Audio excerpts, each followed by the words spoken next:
अस्सलामुअलैकुम, नमस्ते, सत श्री अकाल। कैसे हैं आप लोग? उम्मीद करती हूँ ठीक होंगे, खुश होंगे। मैं हूँ हज़ीका अली और मेरे साथ हैं तारिक नियाज़ी। अस्सलामुअलैकुम, नमस्ते, सत श्री अकाल। उम्मीद करता हूँ ठीक होंगे, खुश होंगे। दोस्तों जहाँ रहें खुश रहें, माँ बाप का ख्याल करें, क्योंकि माँ बाप है तो सभी कुछ है। आज की हमारी वीडियो है बहुत ही लेटेस्ट वीडियो से स्टार्ट करते हैं अपनी वीडियो को। Let's start. ओके गाइस, तो वीडियो का टाइटल है श्रीलंका क्राइसिस।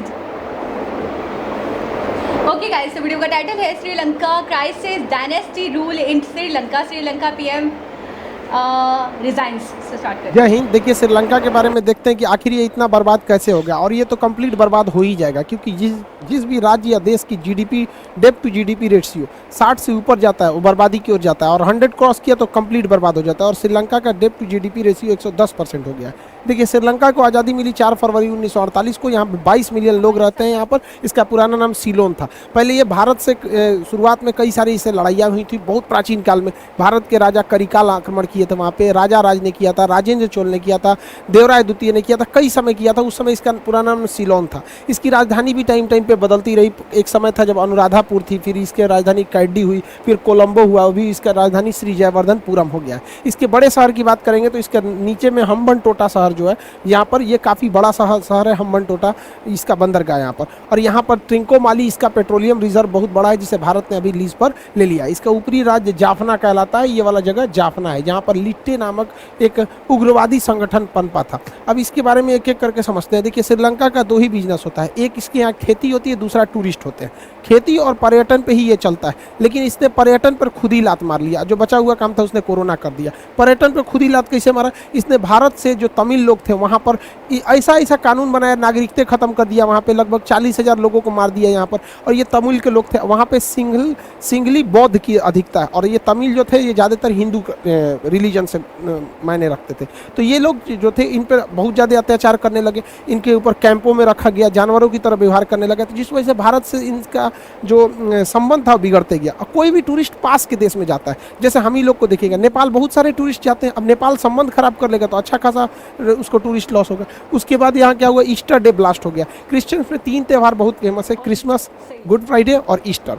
ईस्टर डे में ब्लास्ट में यहाँ लगभग 250 से ज़्यादा लोग मारे गए थे, जिसमें से 45 तो विदेशी क्रिश्चियन थे जो टूरिस्ट यहाँ पे घूमने आए थे। जिस वजह से एक भारत को तो नाराज कर ही दिया, और दूसरे क्या है कि विदेशी पर्यटकों में भी एक डर की भावना बढ़ गई। इसकी गहन जांच कराने के बाद इसने कुछ ठोस कदम पे नहीं पहुंचा, और इसने क्या किया? आरोप लगा था इसमें एक्सट्रीमिस्ट इस्लामिक ग्रुप का, जिस वजह से इसने बुर्का पर बैन लगा दिया। उसके बाद एक और माहौल क्या हो गया? भड़क गया। देखिए, कभी भी इंटरनल पॉलिटिक्स ऐसी नहीं करनी चाहिए कि जिससे कि एक्सटर्नल पॉलिसी को दिक्कत होने लगे। इससे क्या हुआ कि इंटरनेशनल लेवल पर इसकी इमेज खराब हो गई, और इसे लोन लेने में दिक्कत होने लगा। और इसने इसके जो इंटरनल वायलेंस हो रहे थे उसको फेसबुक ने बहुत बढ़ा दिया। यहाँ पर सोशल मीडिया किसी चीज़ को बहुत बढ़ा रहा है, इसको कंट्रोल करके रखना चाहिए। यहाँ पे जितने भी ये डूबा है, इसमें फेसबुक का भी बहुत बड़ा हाल है। भारत में भी क्या है कि मीडिया को भी यहाँ क्या है कि अगर कोई अप्रिय घटना होती है, जैसे दिल्ली में हिंसा हुई थी, उसे सप्रेस करके दिखाना चाहिए। आप कल्पना करके सोचिए, अगर हम लोग को ये न्यूज़ आए कि लंदन में ब्लास्ट हुआ, लंदन में दंगे फसाद हो गए, तो हमारी खबर हमारे दिमाग में क्या इमेज बनेगा लंदन के लिए कि यार लंदन सेफ शहर नहीं है। लेकिन अभी कैसा लगता है? लंदन बड़ा फेमस जगह घूमने के लिए। तो मीडिया को भी ये सोचना चाहिए कि दिल्ली में अगर कुछ भी होता है तो दिल्ली राजधानी है, उसे सप्रेस करके दिए, पुलिस को काम करने दीजिए। पुलिस से ज़्यादा तो मीडिया वाले कूद जाते हैं, हमारे चैनल की टीआरपी बढ़ेगा। देखिए, यहाँ पे 3 इंच का ईंटा था, 12 इंच का घर पे से फेंक दिया, ऐसा दिखाएगा सब, जिससे कि ऐसा लगने लगेगा कि वो देश क्या है, अशांत हो जाता है। तो यहाँ पर क्या हुआ था? फेसबुक ने श्रीलंका पे इतना ज़्यादा वायलेंस को फेसबुक के एल्गोरिथम ने दिखाया था कि वहाँ से टूरिस्ट आना ही कम कर दिए। बचा हुआ काम को पूरा कर दिया कोरोना की वजह से इतना लंबा लॉकडाउन लगा, इंटरनेशनल फ्लाइट बैन लग गए, जिस वजह से यहाँ पे पर्यटन पूरी तरह से चरमरा गया। अब श्रीलंका को खुद सोचना चाहिए। वो अपने यहाँ 7% क्रिश्चियन पे वैसे ही वहाँ पे वायलेंस हो रहा है, 9% मुसलमानों के ऊपर वैसे ही हो रहा है, 12% जो तमिल हिंदू हैं उनके ऊपर भी अत्याचार। तो भैया सबके तुम बैरे ले लोगे तो रहेगा कौन तुम्हारे यहाँ? इन सारी घटनाओं की वजह से श्रीलंका को एक हैवी लॉस हुआ, और इसकी इकोनॉमी धीरे धीरे स्लो डाउन होने लगी, और यहाँ से पर्यटन पूरी तरह से ध्वस्त होने लगा।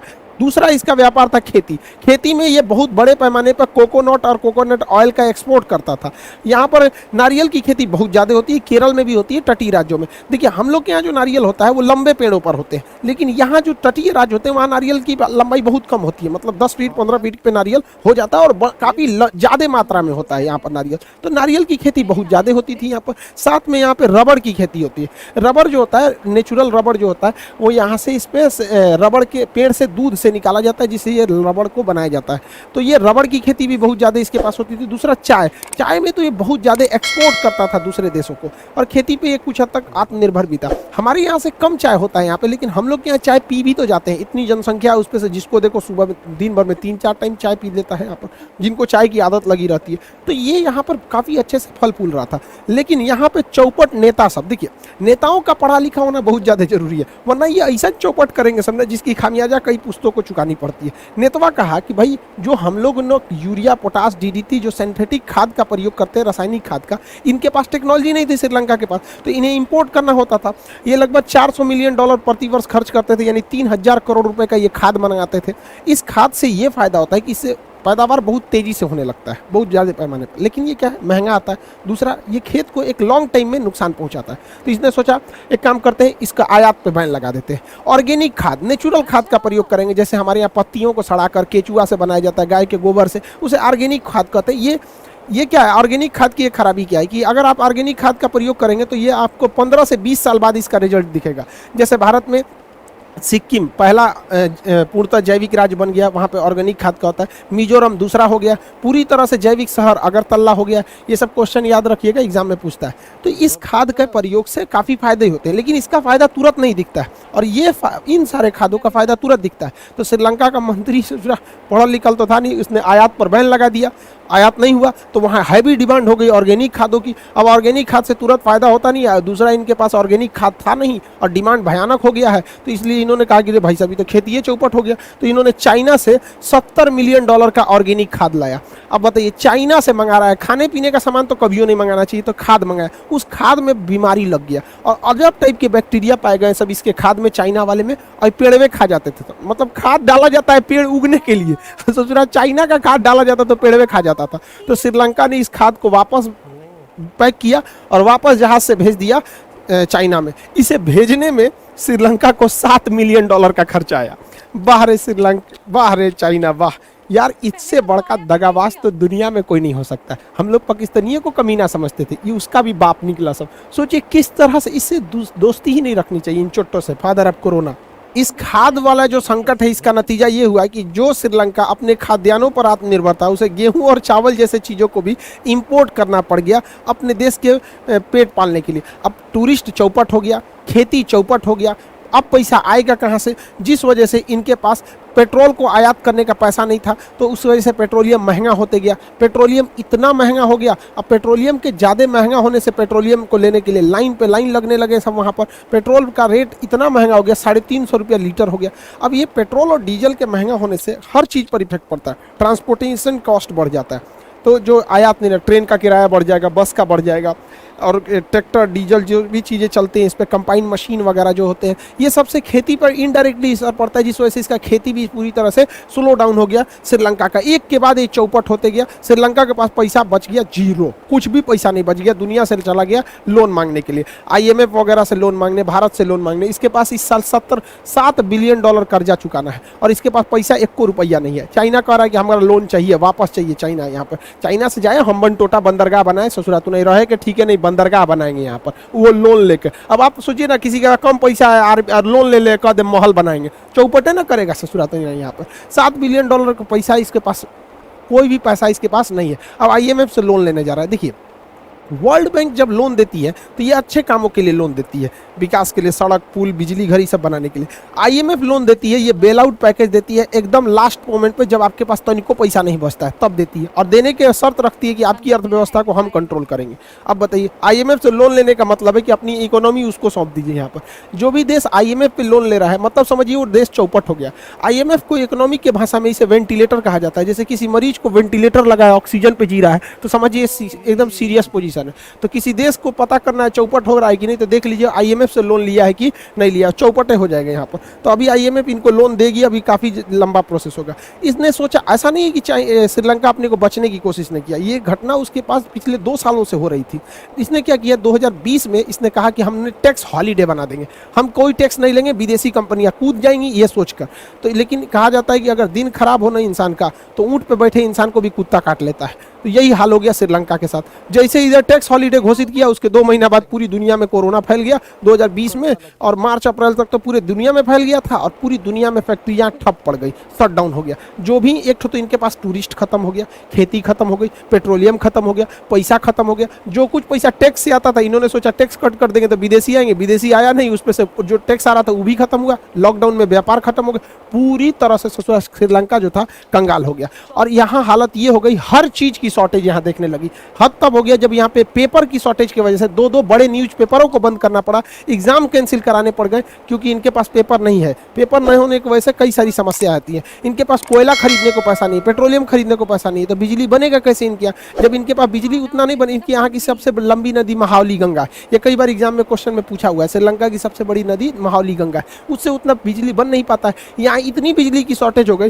कि 2 घंटा ही बिजली आती है। अब 2 घंटा बिजली आने से आप फ्रीलांसिंग का भी काम नहीं कर सकते हैं, इंटरनेट में भी उतना काम अच्छा से नहीं कर पाएंगे, क्योंकि उसमें अनट्रप्टेबल सप्लाई चाहिए। तो श्रीलंका एक के बाद एक चीज़ें चौपट होने लगी, और महंगाई इतनी बढ़ गई कि चीनी 200 रुपया हो गया यहाँ पर, दूध 2000 रुपया, चावल 200 रुपया, 4200 रुपया गैस सिलेंडर हो गया श्रीलंका में, जिस वजह से यहाँ पे त्राहिमाम मच गया। और यहाँ पर दवाइयाँ तक को इम्पोर्ट करना पड़ा। सोचिए हमारे यहाँ इम्पोर्ट क्या होता है, आईफोन की मोबाइल, टेस्ला की कार, मतलब जो हैवी चीज़ें होती है ना, अमीरों के लिए, जो एकदम अमीर लेवल के लोग हैं उनके लिए जो चीज़ें हैं वो इंपोर्ट होती है। जो ज़रूरत की चीज़ें होती हैं गरीब और मिडिल क्लास, यानी 90% इंडिया की जो चीज़ें होती हैं जो आम जनता के लिए, वो यहीं पे बनती है। सोचिए यहाँ दवाइयाँ तक को इंपोर्ट किया जाता है, पैरासीटामॉल का गोली।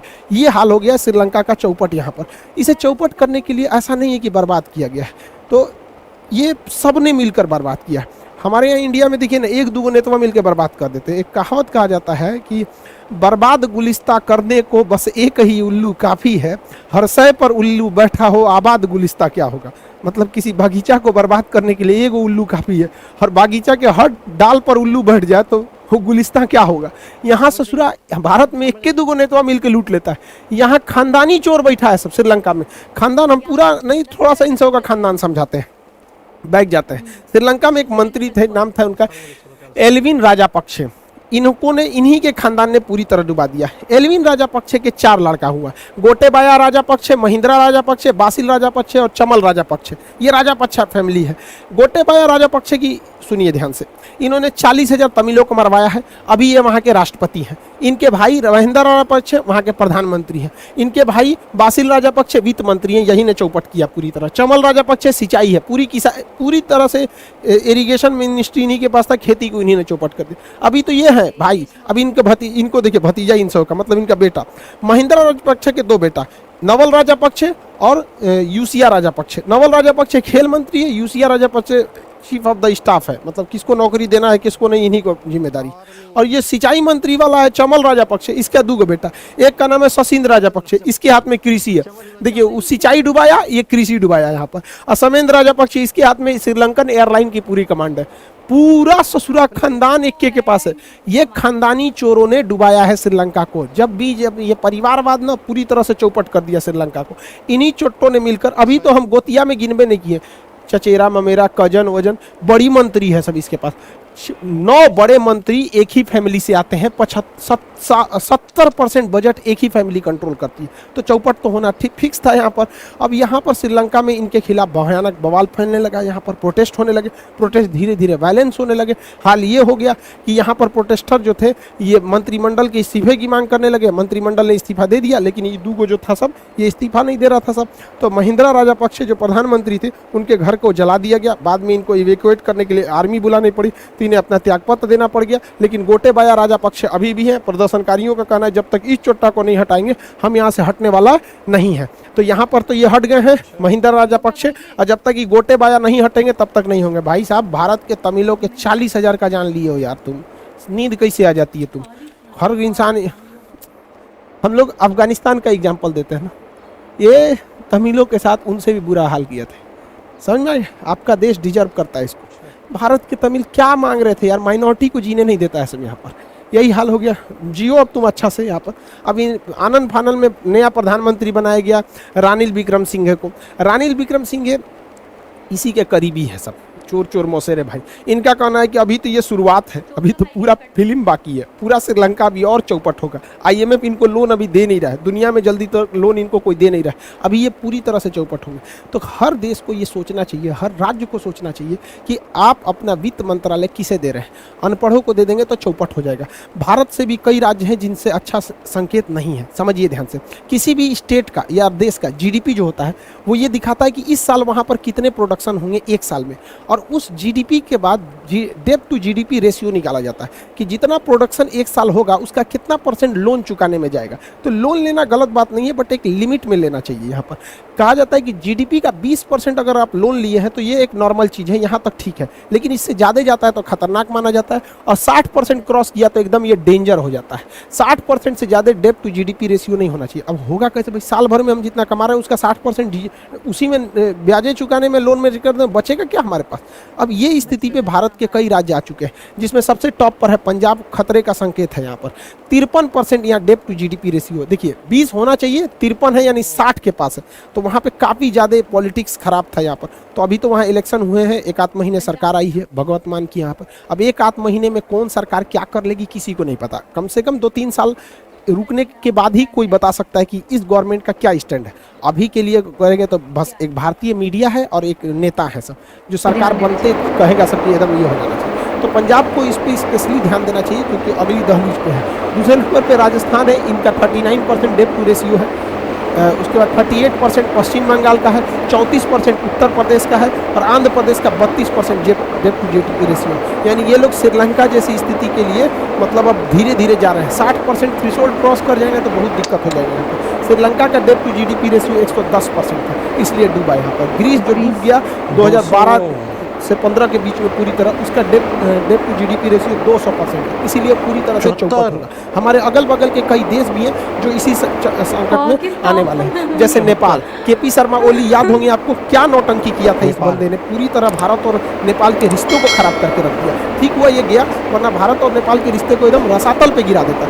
इसका डेब्ट टू GDP रेशियो 53% है। यहाँ के वित्त मंत्री को पता ही नहीं है कि ये डेब्ट टू GDP रेशियो होता क्या है।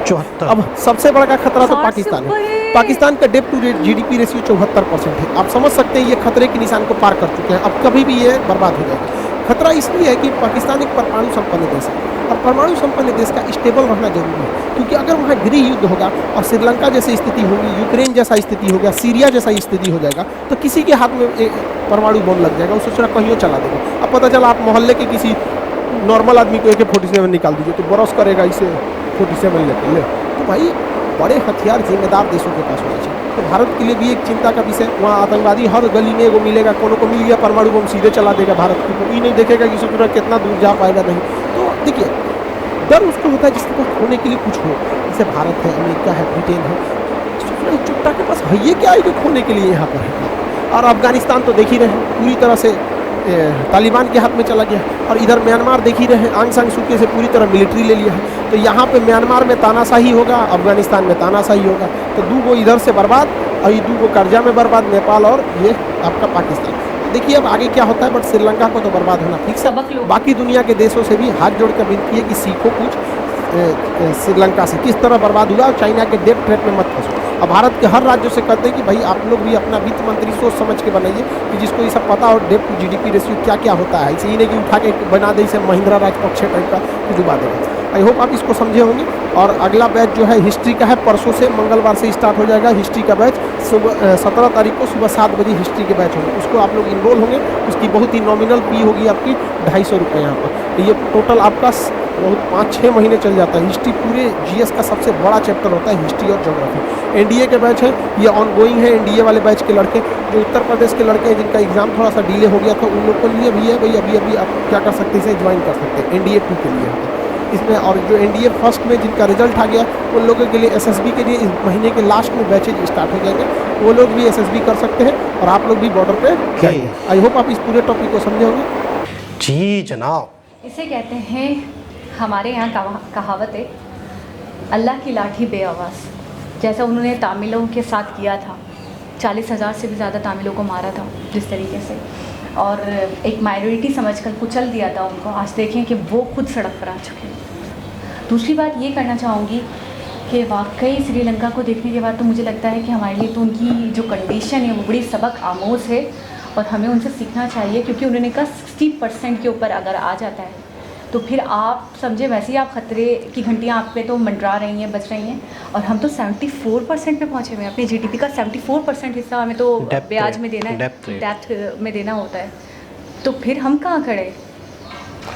अच्छा, सबसे बड़ा मसला ये है कि सबसे ज़्यादा फ़िक्रमंदी की बात जो मुझे लग रही है, एक होता है इशू तो दिख रहा है, उसके पीछे का इशू क्या था, उसके पीछे पीछे पीछे पीछे पीछे पीछे मेन इशू पे अगर जाते हैं तो सबसे बड़ा इशू जो श्रीलंका का और पाकिस्तान का मैच हो रहा है वो ये हो रहा है कि एक ही ख़ानदान के लोग यहाँ पर दो ख़ानदानों ने नोचा है, मैं बिल्कुल कहूँगा नोचा है, और वहाँ पर एक ही ख़ानदान के नस्लों ने, उनके चचा, मामा, भतीजा, पहले भाई, फिर उनके बेटे, तो कज़न वगैरह ये सारी चीज़ें। हाँ बिल्कुल। तो कहने का मतलब ये है कि वहाँ पर और यहाँ पर मैं बिल्कुल सच बताऊँ, सिमिलर ये दिख रहा है हमें। अच्छा, दूसरी चीज़ ये है कि जितने बड़ी बड़े मिनिस्ट्री हैं वो अपने ही रिश्तेदारों को दी गई। उन्होंने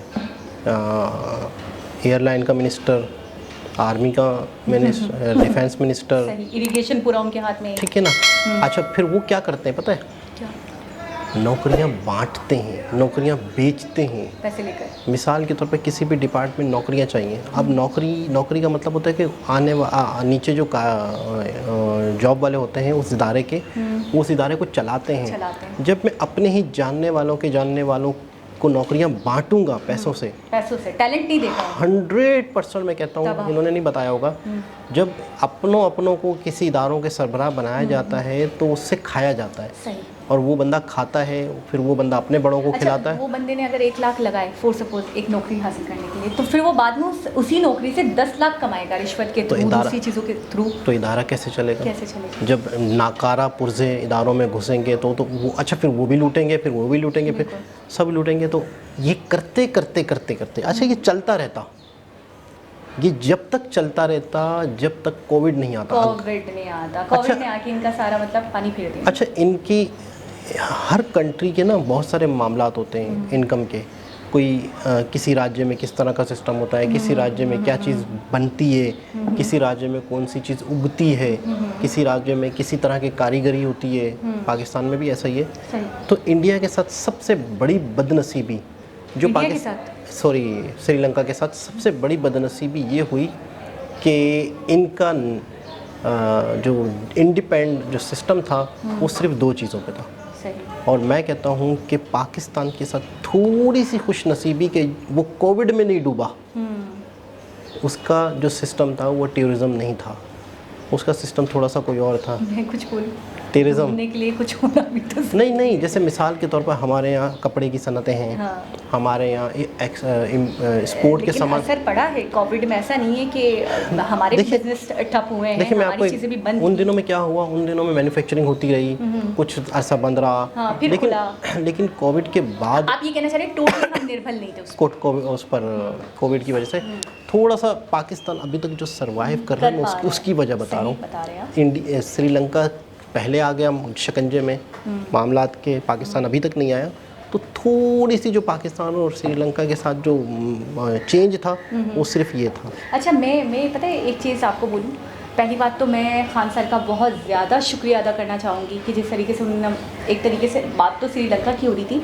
लेकिन उन्होंने जिस तरीके से वो पॉइंट्स भी बताए जिसमें हमें भी सोचने की ज़रूरत है। जैसे कि उन्होंने बताया IMF बैल आउट देता है, और IMF समझे, IMF के पास अगर कोई कंट्री जाता है, मुझे नहीं पता था इतनी डिटेल में कि IMF के पास, मैं ये समझती थी लोन ले रहे हैं जैसे UAE से लेते हैं वैसे IMF से भी लेते हैं, लेकिन अभी उन्होंने बड़ा क्लियर किया कि IMF के पास वो कंट्री जाता है जो टोटली तबाह हो रहा हो, जो वेंटिलेटर पे हो, इसके पास कोई और रास्ता ही ना बचा हो, सहारा ही ना बचा हो, तो फिर वो IMF के पास जाता है। मेरे ख्याल में बहुत सारे लोगों को ये बात नहीं पता होगी, है ना? बहुत सारे लोग। और दूसरी बात मैं ये कहना चाहूँगी कि जितना मैंने समझा है चीज़ों को, जितना मैंने समझा है हकीकत को, मुझे लगता है कुछ भी खुद से नहीं होता, कुछ भी बेवजह नहीं होता। हमारी लाइफ में कुछ भी होता है, दुनिया में कुछ भी होता है। जैसे कोविड आया था तो हम सोचते थे बहुत गलत हो गया, बहुत कुछ बर्बाद हो गया, वाकई हुआ बर्बाद। लेकिन देखिए किस तरीके से श्रीलंका को बैंकरप्ट होना था, किस तरीके से श्रीलंका को तबाह बर्बाद होना था कि एक रीज़न वो बना। और मुझे नहीं पता तामिल्स के साथ जो बता रहे हैं कि जुल्म हुआ है, सितम हुआ है, इस तरीके से उनको मारा गया है, ये खबर अभी मैंने सुनी है, मुझे नहीं पता था। लेकिन मैं हैरान हूँ कि कुदरत कैसे बदला लेती है आपसे। ठीक है, आप कितने भी ज़बरदस्त हो, आप कितने भी ताकतवर हो, लेकिन आप याद रखना कि अगर आप किसी गरीब के साथ, किसी मजलूम के साथ, किसी लाचार के साथ जुल्म करते हो, ये समझ के कि वो माइनॉरिटी है, उनको कौन उनके खिलाफ़ कौन बोलने वाला है, या उनको लेकर कौन हमसे लड़ने वाला है, या कौन उनका डिफेंड करेगा, उनका दिफा करेगा। तो ऐसा नहीं है, आप याद रखो ऊपर भी एक साथ बैठी हुई है। दूसरा आते हैं चाइना की तरफ। मतलब मेरा दिल, मैं आज सोच रही हूँ अल्लाह का लाख लाख शुक्र है मैंने गालियाँ नहीं सीखी, नहीं तो मुझे ऐसे मेरे दिल से भरपूर तरीके से निकल रही हैं इनके लिए कि मतलब ये जहाँ जाते हैं उस बंदे को डुबा देते हैं। इस किस्म की खाद भेजी कि उसमें कीड़े मकोड़े, उससे पूरे पौधे, उसमें कीड़े लग रहे थे, उससे पूरे पौधे, पूरी फसलें तबाह हो गई। तो मतलब आप दोस्त हो या आप दुश्मन हो, आप क्या करते हो? मतलब आपने क्या सोचा? आप अगर थोड़ा सा सोचें, कोविड को हटा दें अगर साइड में, तो मैं तो कहूँगी दूसरा बड़ा रीज़न तो चाइना ही रहा है कि उनकी जो खेती बाड़ी थी, उनका जो असल चीज़ जो फसलें थी, देखो उन्होंने बोला 2 चीज़ें थी, एक तो टूरिज़्म था और दूसरा इनकी जो फसलें थी इनसे ये कमाते थे। ये इस हद तक तबाह हो गए कि जो चीज़ें ये एक्सपोर्ट किया करते थे जैसे कि गंदम, चावल वगैरह, ये सब इंपोर्ट करने पे आ गए। तो मतलब इनके पास कुछ भी नहीं, 10% भी नहीं बचा। पेट्रोल अलग नहीं था, पेट्रोल की वजह से महंगाई हो गई, तो इत्तेफाक ये हुआ कि सारी चीज़ें एकदम से इनकी कमर टूटी। ज़रिया माश होगा, चीज़ें बनाएंगे, कुछ भेजेंगे तो कुछ मंगवा भी लेंगे, मसला नहीं है। जब कोई रीज़न ही नहीं बचेगा, कोई आपके पास पीछे कोई सपोर्ट ही नहीं होगा, ये इस पर अभी भी उछल रहे होंगे। आपको मैं बताऊँ, टूरिज़्म तबाह होने के बाद भी ये फसलों पे ये होंगे कि कोई मसला नहीं है, हमारे पास एक सहारा है। लेकिन जब ये तबाह हुआ होगा ना, फिर उसके बाद ये मुँह के बल गिरें। अच्छा, सबसे मेन चीज़, सबसे बड़ी चीज़ जो खान सर ने जिस बात पे बार बार फोकस किया और अपने स्टेट्स को भी अलार्म दिया, सबसे मेन चीज़ उन्होंने कही, पढ़े लिखे मंत्री, एजुकेटेड, यानी चीज़ों को समझते हो कि यार कौन सी खाद कौन से स्टेट में क्या काम हो रहा है स्टेट पे, और उस स्टेट में किस तरह की चीज़ों को हम बढ़ावा दें, किस तरह की चीज़ों को हम फोकस करें। अगर एग्रीकल्चर का काम हो रहा है तो एग्रीकल्चर में तरक्की किस तरह हो, जो माहिर लोग हैं उनसे मशवरा हो, तो चीज़ को समझते हैं। आप भी एक बात बोलते हैं कि अचानक से किसी चीज़ को चेंज करना ख़तरनाक रहता है, ठीक है ना। अब एक चीज़ नेचर से जुड़ चुकी है, एक चीज़ के हम आदी हो चुके हैं, तो उसको आहिस्ता तो क्या कह रही थी? हाँ, तो मैं आपको ये कह रही थी कि जैसे आप भी कहते हैं कि आहिस्ता आहिस्ता चीज़ों को चेंज किया जाता है। वो अचानक से उन्होंने आर्टिफिशियल खाद को हटा के और ऑर्गेनिक खाद को लाया, फिर उसकी भी शॉर्टेज हो गई, फिर वो चाइना से उनका कांटेक्ट करना, तो मुझे लगता है कि बस बदकिस्मती पे बदकिस्मती होती चली गई, जिसकी वजह से वो तबाह हो गए। अच्छा, मैं ये कहूँगा कि कोई भी वीडियो हमने खान सर की देखी, मैं कहता हूँ इनकी रिस्पेक्ट हमारे दिल में, दिमाग में जितनी होती है वो मज़ीद बढ़ती है। इनका बयान देने का तरीका, इनका समझाने का अंदाज़, अच्छा बहुत लंबा नहीं करते लेकिन कम वक्त में इतना मवाद दे जाते हैं। और कुछ चीज़ें तो आपको नहीं भी समझ में आ रही, तो वो कहावतें, मिसालें ऐसी देती हैं वो, जब आपका दिन बुरा हो, चुटकुले, आपका दिन बुरा हो तो उस दिन तो आपको ऊँट पे भी आप बैठे हो तो कुत्ता आपको काट लेता है। बिल्कुल ऐसा ही है। और यही उल्लू वाली मिसाल जैसे दी, अच्छा, एक उल्लू हो तो भी गुलिस्तान तबाह हो जाता है, तो जहाँ हर शाख पे ही उल्लू बैठा हो तो फिर क्या हो? इस बात पर यकीन करें, मुझे पाकिस्तान याद आ गया था ना मुझे। हर शाख पर, हर पत्ते पर, हर ज़मीन पर, हर चप्पे पर उल्लू और गधे बैठे हुए। अच्छा, फिर उसकी नतीजे हम देख रहे हैं, बैंक करप्सी की बातें सुन रहे हैं, महंगाई की बातें। अच्छा, वो उल्लू भी ईमानदार उल्लू नहीं, चले बेवकूफ़ हों लेकिन ईमानदार हों, करप्ट उल्लू जो लूटने बैठे हैं, जो अपने मामले में बड़े सियाणे, कैसे बच रहे हैं। आपको पता है, मैं हैरान और परेशान हो गई कि नैब करके एक इदारा है हमारा जो इन चीज़ों को बहुत मतलब देखता है कि क्या करप्शन हुई, क्या चीज़ें हुई, सारी जांच पड़ताल करता है। तो उन्होंने काफ़ी शवाहिद, काफ़ी सबूत इनके खिलाफ जमा कर लिए थे। और इमरान खान की हुकूमत में, दौरे हुकूमत में, ऐसा वो कहते हैं, दावा करते हैं कि बड़े प्रूफ थे, बड़ा वो थे। तो जैसे ही इन्होंने कुर्सी संभाली है, पहली फुर्सत में वो ख़त्म कर दी। बिल्कुल। नैब को ख़त्म कर दिया इन्होंने, बिल्कुल। और सारे मुकदमात ख़त्म कर दिए। तो मतलब जाहिर सी बात है, अब तो यही है ना, यही है। अच्छा, यूँ समझ लें कि जो हमें पकड़ने के लिए लोग हैं, जो हमें हम पे उंगली उठाने के लिए इदारा है, उसे ही बंद कर दो, उसे ही बंद कर दो। ठीक है। अच्छा, इन्होंने सबसे पहले तो क्या कमीनापन किया, ज़िंदगी भर के लिए कैसे खाएं हम पाकिस्तान को। इन्होंने सबसे पहले जजेस अपने ख़रीद लिए। जजेस को, इन्होंने जजेस को, जो सुप्रीम कोर्ट, हाई कोर्ट के जज हैं, वो अपनों ही को लगा दिया।